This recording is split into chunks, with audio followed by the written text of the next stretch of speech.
Precious, are Harry and Meghan unwelcome in Britain now? Absolutely not. I mean, they are more than welcome. They are going to be somebody in the country that is going to be able to be relatable to the younger generation. They're going to carry themselves in a way that everyone of colour is going to embrace them. Harry even said it in the documentary that they are missing out. The royal family are missing out in having Meghan a part of the family. Now, when you say relatable, this is a millionaire couple living in a Montecito mansion in California with 16 bathrooms, and they fly everywhere in a private jet. Doesn't sound very relatable to me. It is relatable because they've changed the course in history in the UK. For the worse? For the better.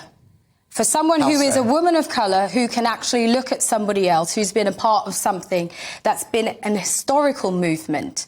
So it's changed the course of history for the better. Meghan has influenced so many young women, so many things that she's done that's influenced across the nation, across the world. When she's gone and met with people, she's greeted them and people are just embraced and overwhelmed by her, like her genuine personality. There is nothing fake. There is nothing fake about. Genuine? There is nothing fake about Meghan. She's as genuine as a 9-ball. No, she is so genuine. She's so sincere.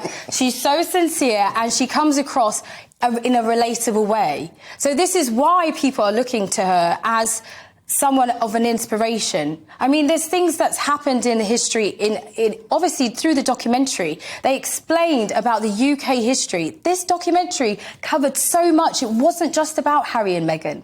It was about a love story, but it also was about shining the light on what's happened in the UK, history moments that have probably gone past the generations that haven't actually seen. So this documentary covered all of that. Amongst the history. I'll give you that. Our history should be subjected to scrutiny and debate at all times. I mean, the fact that we paid the slave owners to get to release the slaves. I mean, things like that. Some younger generation, they don't know this. This is something that the documentary covers. Well, many would argue, including historians, it was a rather partisan or one-sided interpretation of British history. Of course, it's a part of history that we don't necessarily know in schools. Education, things that are happening during our time at school, we don't learn about this kind of stuff. And I hear what you're saying, but Reece, do we want children learning Harry and Meghan's version of history? I was just going to say that the last people I would want teaching history in our schools are the people who were consulted for this piece of propaganda rather than a documentary series.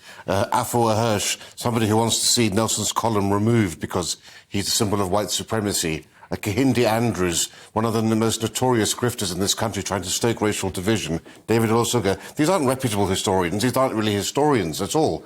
I mean, what we have to understand is there's a myth that's been created here. One of the great propaganda rules is tell a big lie long enough and it will be believed. And that is the agenda behind this propaganda project. It's not a documentary. It's biased. It's flawed throughout. There's no sense to try to apply any balance to any of the arguments being made.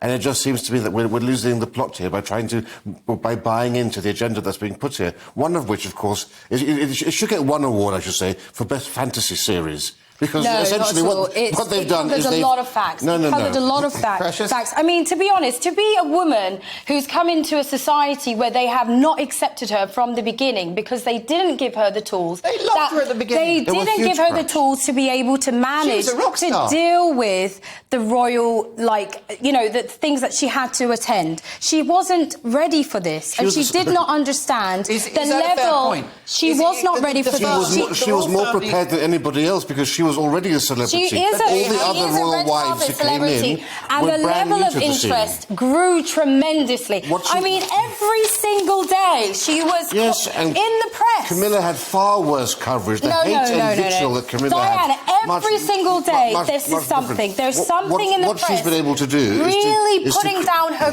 character, her mental stability. Like, she was just not able to deal with this. What she's done is to create waking this up alternative every day reality. With stories like this. It's ridiculous. She's creating this alternative reality where the royal family are racist, the media is racist. They have unconscious bias, everyone who voted Brexit. Let me just finish the point.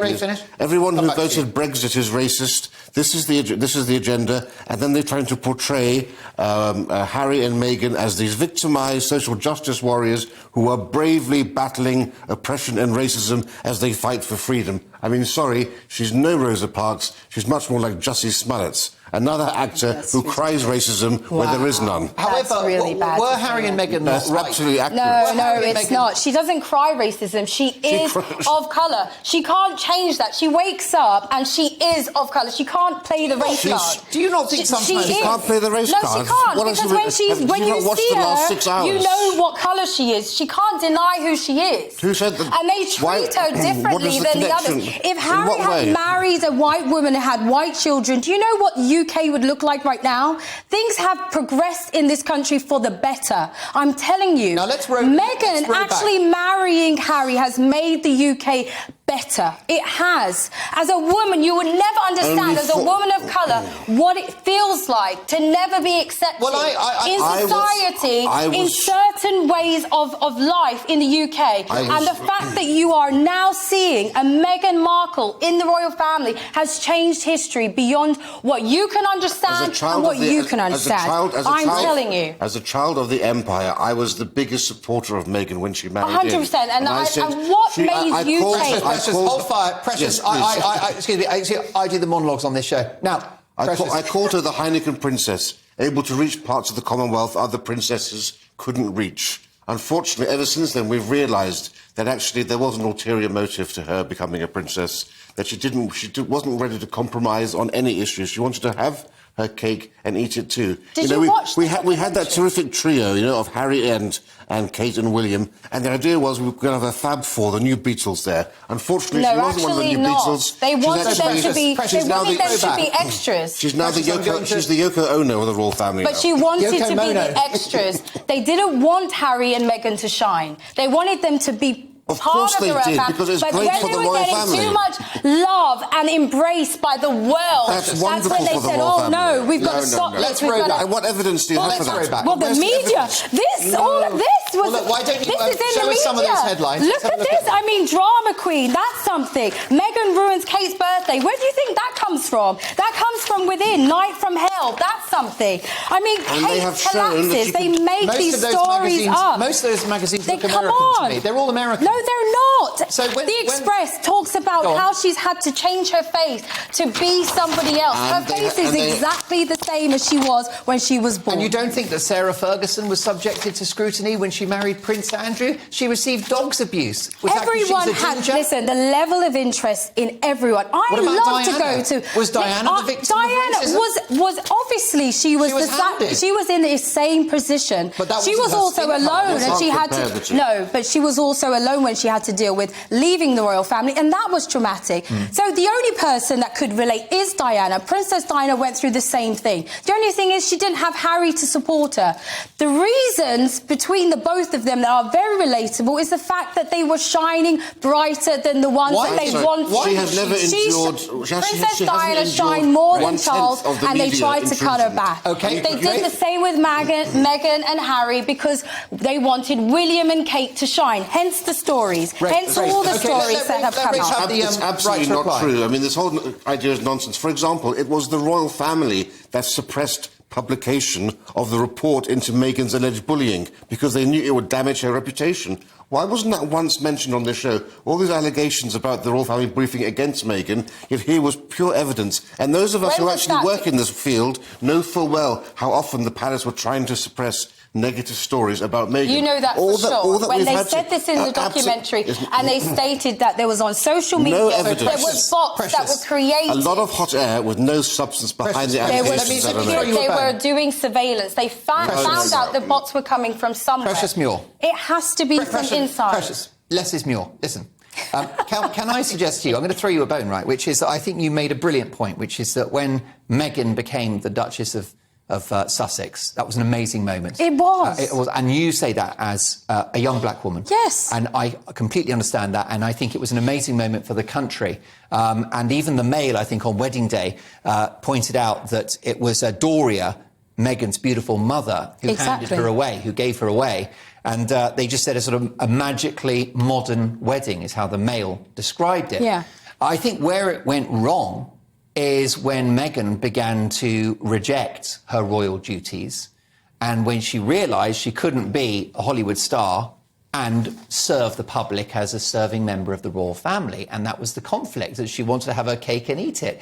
In the end, she's taken Harry, right, and she's turned him against his own family. No, she hasn't turned him anything. And against his Harry own was on his country. own journey. He was on his own journey, and he was trying to find himself. Wouldn't have happened without Meghan, would it? It would have happened because he was in Africa trying to find himself. Without Meghan. He tried to find. He was trying to find himself way before Meghan came into the picture, and she fit in perfectly with his change. He decided to change because he knew that he was being raised in an institutional situation where it had some form of racism and unconscious bias, and he was trying to change as an individual. He saw that this wasn't the right move for him. Briefly, he separated way before Meghan. He was in the picture. Why did Meghan Markle let Harry announce the new book, the forthcoming book, whilst the Queen was grieving over Prince Philip and battling her own health issues? Why did Meghan let that happen? She's such a nice person. No. And also, why did Meghan dump her own father? No, but this is the problem. Why didn't she visit him when he had a heart attack? This is the problem that you have, and most of all the people that write, this is the problem, what you just stated. Meghan doesn't allow Harry to do anything. Harry is his own man. In the documentary, he clearly states what he wants to do and what he wants to say, and he doesn't have permission from Meghan or anybody else. He wanted to release the book. That's his own choice. Okay. If you watch this, he doesn't have to ask permission to Meghan to get a book released. If you watch this piece of propaganda, it's always everyone's fault. It's Harry's family's fault. It's Meghan's family's fault. It's the media's fault. Everyone who voted Brexit, it's their fault too. Not once did H turn around and say, maybe it's us. Maybe we're the problem here. I'm actually just glad that Her Majesty the Queen wasn't around to see all of this, to see her grandson betray her legacy, betray his family, and traduce the institution that actually gave him and his wife everything that they have, and upon which their fame and success Meghan had to rest, something before, and which they continue to milk. Okay. Meghan had way more success before. Now she's on the verge of trying to rise again. Okay, it's time out. It's time out. Yes, sir. Well, the clock is against us, but what an illuminating debate. My deep thanks to television personality, very good friend of the show, Precious Muir, and the royal historian and broadcaster and GB News regular, Rafe Heidel-Mancu.